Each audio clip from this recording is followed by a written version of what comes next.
Well, good morning boys and girls, friends, enemies, whatever. In one of my last videos I was asked by somebody to occasionally talk about history. Anything interesting. Depends on what you find interesting, really, doesn't it? Dead centre of the village, look. There's a few bits and pieces of history about the village itself. Directly ahead of me now, behind the trees there, is Darcy Hall. And I'll point a couple out and then talk about them. I suppose I should say, for those who aren't used to where I am, this is Tol Shunt Darcy. Quite an interesting name with quite some interesting origins.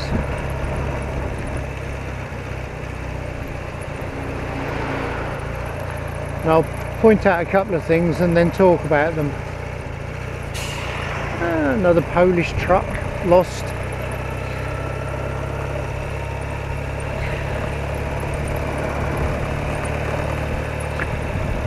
Now on the right there's a big house, this second one. Here, the home of Marjorie Allingham, and in the centre there you can see a maypole, which is also of interest. The maypole is one of very few remaining original permanent maypoles in Great Britain and is actually a listed monument. The house of Marjorie Allingham, well, famous authoress, sadly passed away in the 60s, died of cancer. But the name Tol Shunt is also of interest. If you notice, whenever I leave the village, in any direction, I always go downhill.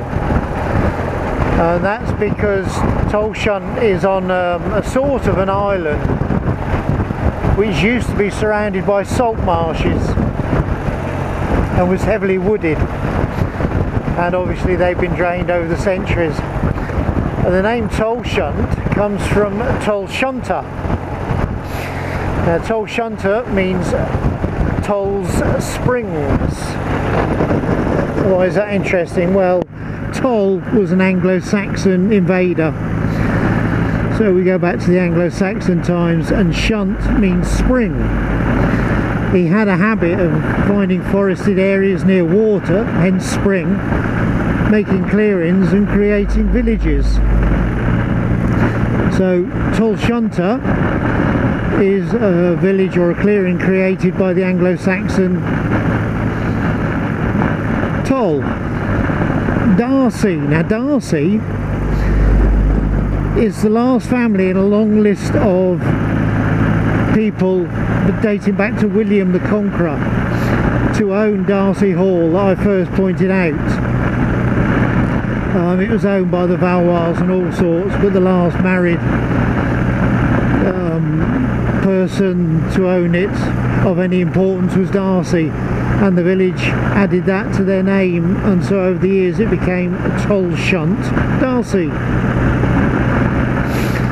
So just a little bit, probably bore a lot of you witless. Here we see I'm going uphill again, so I'm coming back out of the salt marsh away from the island. At one end was Tolsbury and at the other end of this island was Tol Shunt Darcy. Both originate from Tol. Quite a busy chap, there's a lot of tolls in the area. Tol Shunt Knights, Tol Shunt Major, etc. So he was quite a prolific clearer of forestry and village maker. Don't know much more about him than that, but he was obviously a busy little boy. Well, going to Tiptree. Tiptree's just a village. Not a lot of history. The best thing you can say, there's a windmill there which is still standing without the arms, without the sails, and there's of course the famous fruit factory that's been making jams and preserves since 1900 and frozen stiff. Here we go down into what was probably another marsh bed.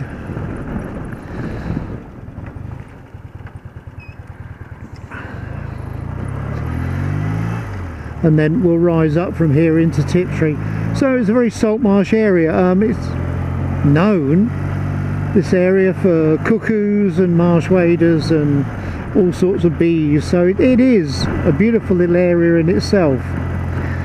And if I haven't bored you totally bloody witless, I like history, but I don't think that many other people are that excited. So as I travel to different little places, I shall point out anything of interest. That's the fruit farm over there behind all this greenery.